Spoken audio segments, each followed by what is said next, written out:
The book of Deuteronomy essentially takes place 40 years, roughly a generation. The number 40 was often used to speak of like one generation of people.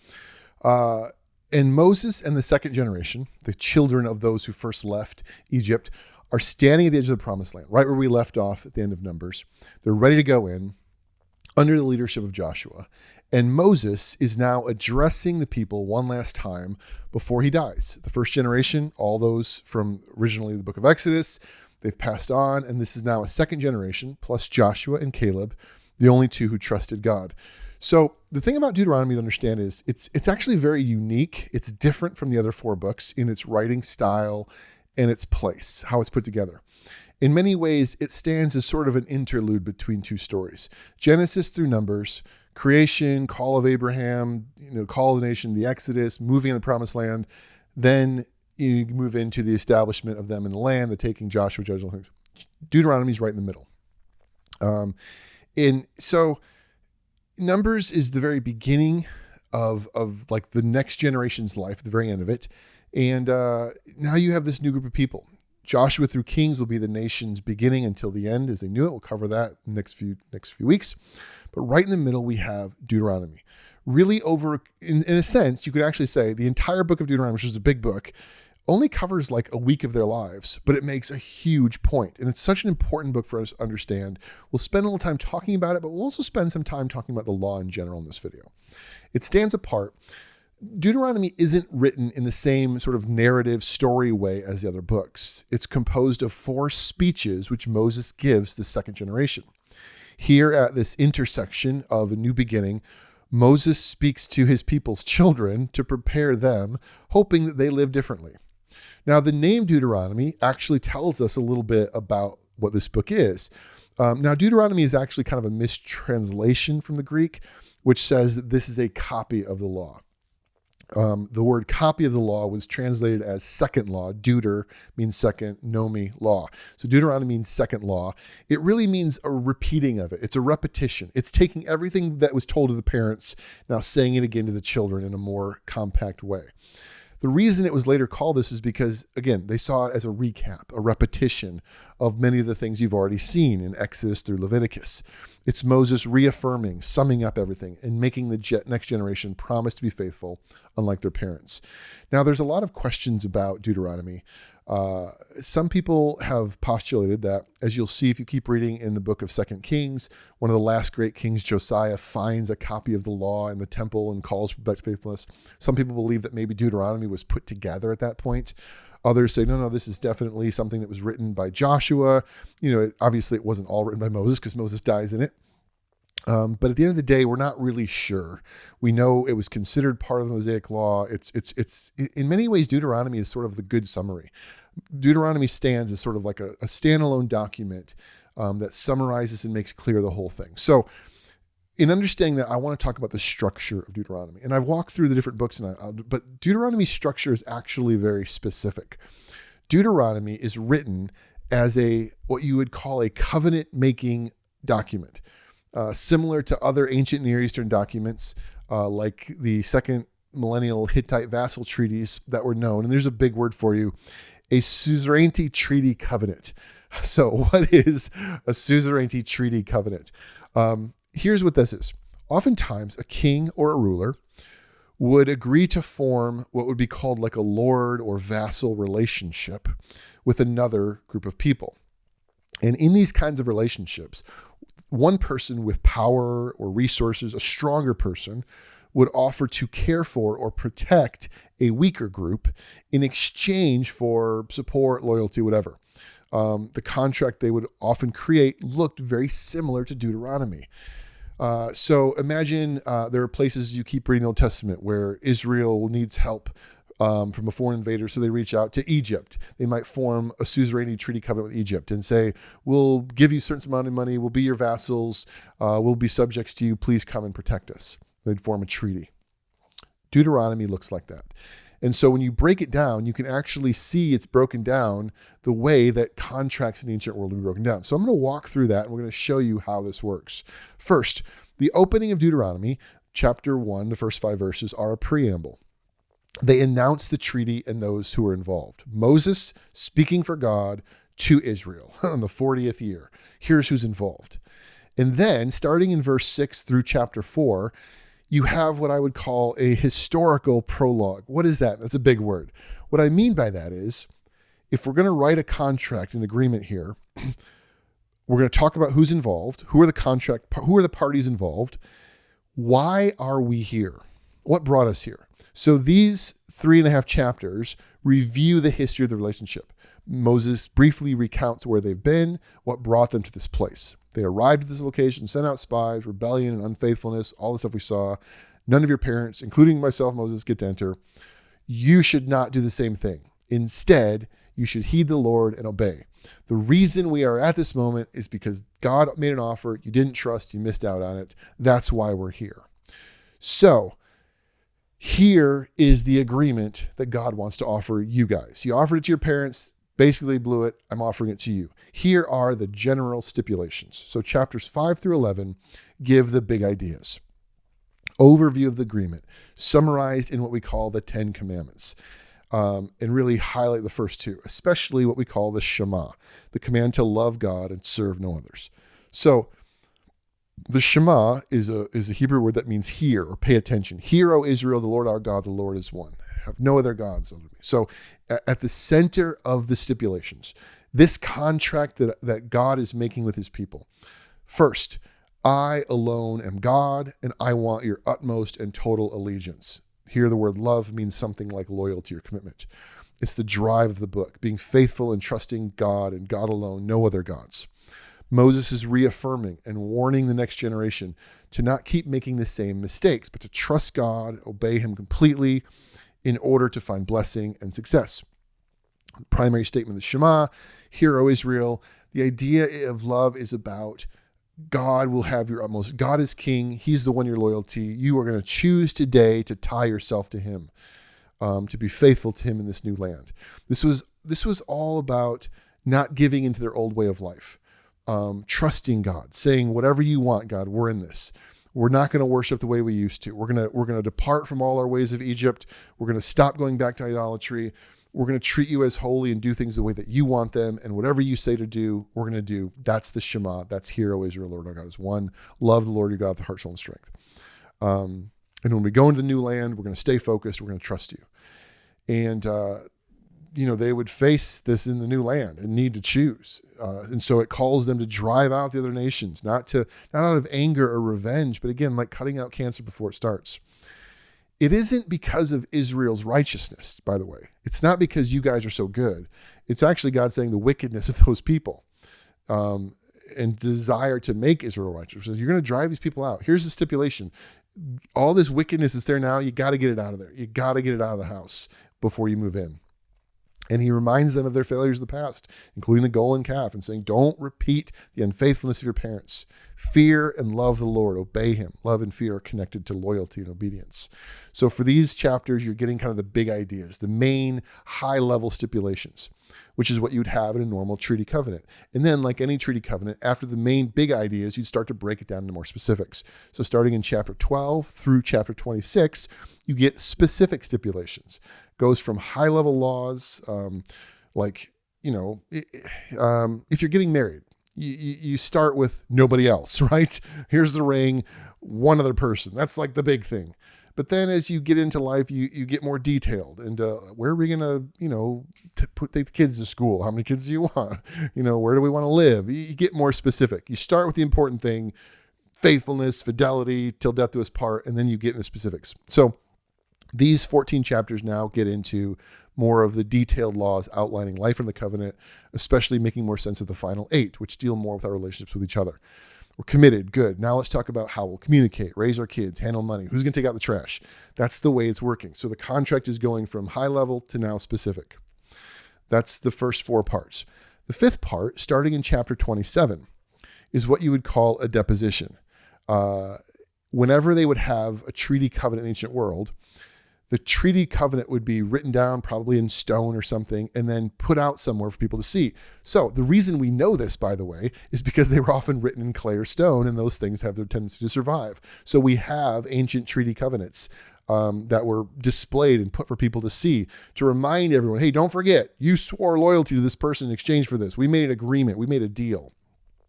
So chapter 27, 1 through 10, display or reading the document for public understanding, commanding them to set up stones where this was to be written down so everyone could see and read aloud.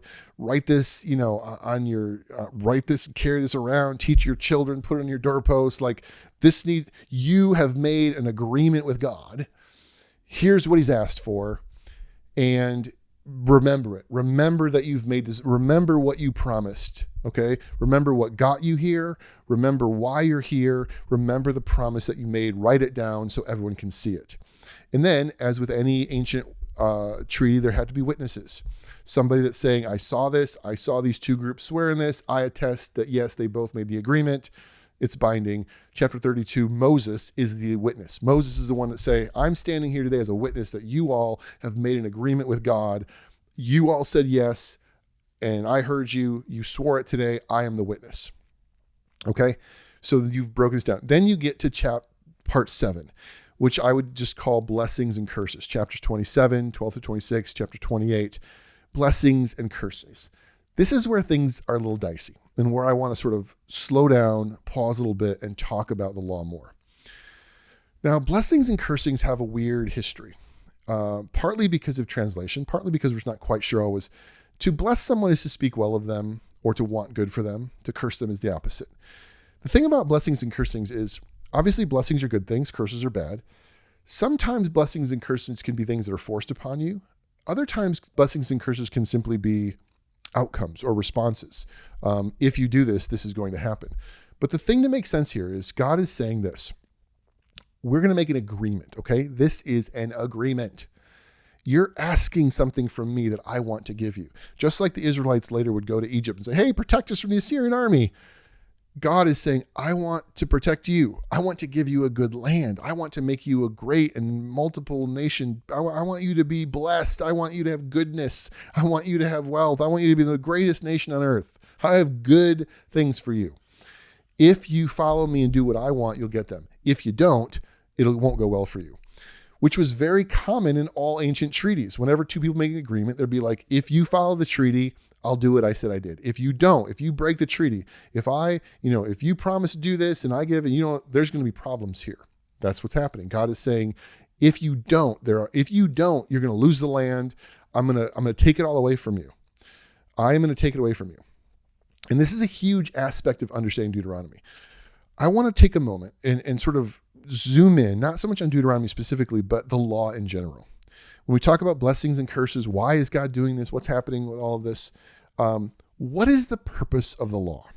What is happening here? So here's what I want to give you 3 things that I want to talk about with the law. This is very important for understanding both the Torah, the first 5, and really the whole Old Testament, and then as it leads to the New Testament. First, let's talk about it as a treaty. God makes an offer, okay? God is offering something. What is he offering? Well, here's what he's offering in a nutshell. Based on Genesis 1 and 2, God is offering humans a return to paradise. Now, let me explain that. And I don't mean like up in a cloud somewhere. I mean paradise in the sense that the world that was good when it was the way it was supposed to be. That which Adam and Eve lost. Genesis tells us it used to be good, but it isn't any longer. God is extending an offer to help these people find the good again. So blessing, good, tov is the word means goodness, that which is good for you, prosperity, flourishing, whatever. I want to offer you life as it was intended to be. That's the offer. But there's a condition, all right? There is a condition here. God says, in order for you to have it, if you want the blessing, here is the condition. The condition is trust and obey.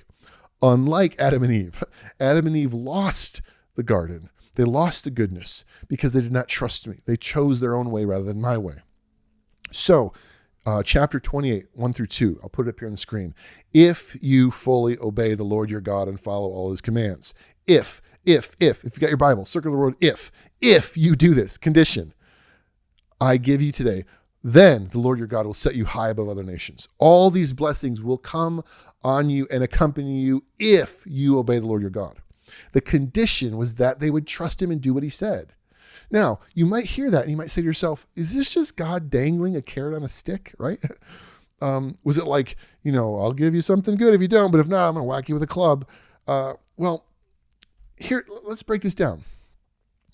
If God really was like the other supposed gods and only cared about making us lowly slaves, why create us as royal image bearers with freedom and responsibility and offer a truly beautiful and tov existence, as well as give us autonomy to choose, to ignore him and to wander off on our own? The idea that God is like this control freak who's just out to manage, like that, it just doesn't add up. It doesn't add up to the rest of the story. God gives free will. God gives choice. Rather, we need to look a bit more closely under the hood of this whole concept of law and obedience as it aligns with the rest of the story when we're studying Deuteronomy and all of the law. So here's the thing. God's giving of his law, his direction, his Torah, you might say his wisdom, to follow in exchange for goodness, wasn't saying that, it was not saying, I will bless you if you do this, in the sense that here's a carrot, right? I think it was more saying you will be blessed by doing this. All right, let me say that again. There's a difference between I will give you this if you do this. Like I will bless you if you do this. Like I'll give you a cookie if you do your chores. That's different than saying you will be blessed by doing this. Your life will be better if your room is clean. Think about that for a second, right? Do you see the difference? God wasn't saying he would give blessing as payment for obedience. Moses wasn't saying, guys, if you obey God, then he'll give you this little bonus over here. He was saying, if you want blessing in your life, if you want goodness, you have to choose to trust and obey God, who is the source of goodness. Essentially, obeying and following God's wisdom isn't the price tag for blessing. It's the pathway that leads to it, right? I'm not paying for blessing. I'm doing the things that bring it about. Let me use an analogy here. If you go to the gym to work out, being healthy is not something you're given if you work out. It's not like the gym's like, you work out an hour a day? Okay, here's, health. No, it's by working out, by doing certain things, eating right, exercising, your body is becoming healthy. And God is saying, what I want for you is to give you the way to live in order to bring about goodness, because I want goodness in your life. So my wisdom, my laws are going to direct you and guide you into the way of living that is actually better for you. And when you obey me and live like me, you'll find goodness.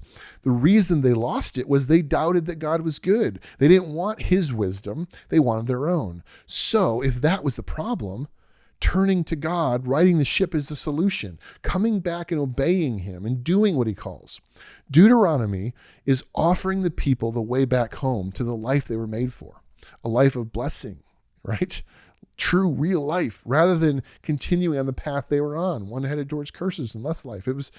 This is the nature of it. God was offering them life through his wisdom. Follow me, trust me, live the way I called you to live, and it will go well for you. Okay, wait. That makes a little bit of sense, but what about the weird ones? What about, I get don't murder, but, some of the other stuff. Here's the third thing. Here's the third stipulation. So God has an offer. God has a condition. Here's the reason. God's intention. God's reason for doing all of this was that these people would shine to the world, that they would show the rest of the world what it could look like if a group of people obeyed God. And he explained his true motive for making this deal with Abraham. In chapter 15, verse 3 of Genesis, he actually says, all peoples on earth will be blessed through you, your descendants. Now it's coming back in Deuteronomy. God wasn't just randomly selecting a small group of people to show love to and forget everyone else. God's intention for calling the Jewish people and entrusting them with his word, his wisdom, his law, and calling them to faithfully obey it would demonstrate or put on display to the rest of humanity the value and goodness of living according to his laws. His intention with making this agreement with them was that when they actually did what he said, things would go so well for them, inevitable goodness would flow from their life, blessings, that they would end up being this enormous flashing neon sign for the rest of the world saying, hey, this is where life can be found by following Yahweh. And this can explain why some of the laws were a bit odd because, telling someone not to murder or steal seems on par with God, bringing us back to a certain kind of life. But certain kind of foods, like I get, it's unwise to eat a box full of Twinkies, but Bacon, come on, how can you have a good life without bacon? What was happening here though, like, okay, I get we're supposed to love each other, but not working one day a week, and don't mix certain fabrics and cut off the end of your, right? But this is where the why of the Torah is so important, because if God's intention was for the Jewish people to live a certain kind of life and then be an example to the rest of the world, a number of the laws had to do more than just change how they lived. Some of the laws had to change the way in which the people presented themselves to the outside world, because, now think about this, not only would their life have to be different, but they would also have to stand out. There would have to be something different about the people that would say, oh, that person is different. That person is unique. The Jewish people needed the good, so to speak. They had to have different lives, but they also needed to stand out from everyone else so that people would know who they were. As Jesus would later say, you're a city on a hill or a candle that you don't cover up. So a number of laws make sense, like moral guidelines related to justice, honesty, things like that. But there's other strange ones, the weird ones that trip us up, that don't appear to have any significant purpose. And here's the thing. They don't from a moral perspective because they had a very different purpose. God's grand design here was actually both to change how they live their lives to be better, but God's design was also that they would look different, that they would be peculiar, that they would be mysterious, that they would stand out from a crowd. So some of the stranger rules were actually applied to everyone in order to make them look weird. There were rules that made them look different physically, from their clothes to their hair, even their most inner private physical parts. They stood out socially by not working a full day every week. They were unable to eat dinner with certain people, certain kind of foods. They stood out from the world both in how they lived and in how they looked, so that when their lives were full of blessing and goodness that comes through trusting God, there'd be no mistaking them from anyone else. They were meant to stick out, to shine, so you couldn't miss them. This is why Jesus was so upset later on in the New Testament when he arrived, not because the law was bad or pointless, but because the purpose was to call people to be back to something and for Israel to be a light to the world. But by the time Jesus got there, they had made it all about themselves and missed the point. Things intended to make them stand out had become things they believed should keep them separate. That's another story for another day.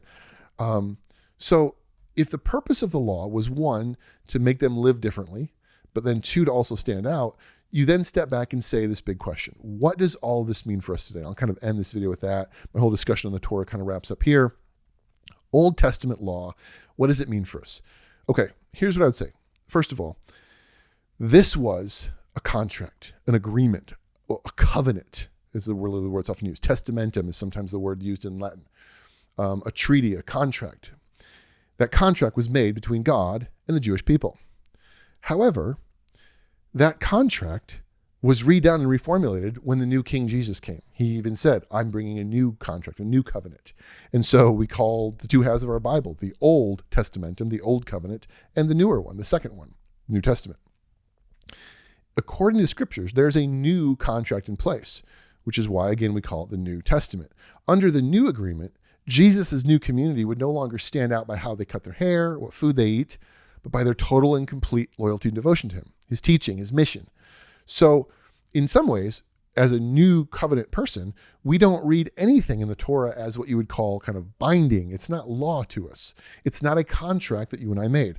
I, as a Christian, did not make an agreement with God according to the Old Covenant. So the stipulations of the Old Covenant, Deuteronomy, even Leviticus, Numbers, Exodus, don't apply to me. They really don't. Now, I want to be careful. It doesn't mean they don't have anything to say to me. It just means that they're not an agreement. I didn't sign that contract. If you sign a contract with somebody to buy their home and you go to a mortgage company and you sign the dotted line and borrow money, you made that agreement. You are liable to pay that money back. You own the house, you pay the money. I didn't make that comment. I'm not liable for the money that you owe your mortgage company. I didn't make an agreement with your mortgage company. Similarly, I did not make an agreement with God based on the Old Covenant stipulations. And so this can be a challenge. And even when Jesus came, it was a big challenge. When you go to study the New Testament, you see they struggled. It was very hard for them to let go of the Old Covenant and live by a new one, struggling to let go of all the things that were part of their identity, like all these things you see in Deuteronomy. For centuries, they had associated following God and being loyal with the agreement of Deuteronomy. So Paul's letters are filled with his arguments over the struggle raging between whether or not these works of Torah, the things you see in Deuteronomy, are now required for those who have a new agreement with God. And many Jewish Christians felt strongly that these things were still necessary for new life and salvation. But for Paul, the answer is no. The Christian community is not bound to those laws. We've made a new agreement. We're no longer going to be set apart by the things the way we cut our hair. Like the things you see in Deuteronomy were an agreement those people made. We've made a new one. And the new one is now in Jesus. And so when Paul says we're not saved by works, he's not saying we don't have anything to do. He's saying we're not saved by following the Deuteronomy. We're saved by following Jesus. It's not a complete divorce from the message of Deuteronomy, though. It's not saying there's nothing in Deuteronomy we can learn from. There are many things you can still look at and say, I see some of the wisdom of God here, but I'm going to separate the things that maybe were trying to get me to follow, not be like the world around them, different forms of worship, things that have changed. At the end of the day, I think the most important thing to understand is Deuteronomy is a contract made between God and the Jewish people, not a contract made between God and Christians. So you can learn from it. You can find wisdom in it. You can learn about the past. You can learn about God. But it's not something that I would say, well, Deuteronomy says I have to do it. That's a really problematic approach. But in a class like this, as we're studying the Old Testament, it's helpful to understand that this was the agreement these people made. So from here on out, as you read the rest of the Old Testament, keep in mind, everything you read is about a group of people who have entered into an agreement with God. And there was an expectation of how they should live, what was required of them, and the expectation of what they would get if they did it. So starting in the next book of Joshua, going all the way up to Ezra and Nehemiah, you'll see the story of whether or not these people, those specific people, did the stipulations required in Deuteronomy, or whether or not they didn't, and what the ramifications, what are the repercussions of whether or not they obeyed and did it. That is the rest of the story of the Old Testament. And then when you find out they don't, you have the prophets who will enter the picture, sometimes challenging them, all that kind of thing. So that's the end of the Torah, the first 5 books. Our next book, Joshua, starts a new section looking at the history and whether or not they'll follow through on the covenant agreement they're making. Again, as a Christian, I can learn from this. I can study it. I can learn about God and history and where it all leads to. But I don't read Deuteronomy or Leviticus, Exodus, any of these books as law for my life. As a Christian, the law for my life is the law of the Spirit that in following and obeying Jesus and what he calls to. There are things that Jesus affirms from the Old Testament. I believe in those things. But if the New Testament doesn't affirm it, I don't think as Christians we're bound by it. And some people debate on that, and that's okay. But generally speaking, that's what Deuteronomy is. Deuteronomy is an explanation of the agreement. Okay? So in our next video, we'll start a new chapter, start looking at the history of Israel in the book of Joshua, taking the land, and continuing on through all the way up through the rule of kings and the fall of Israel, and then the need for the prophets. So see you in the next video. Thanks, guys. Thanks.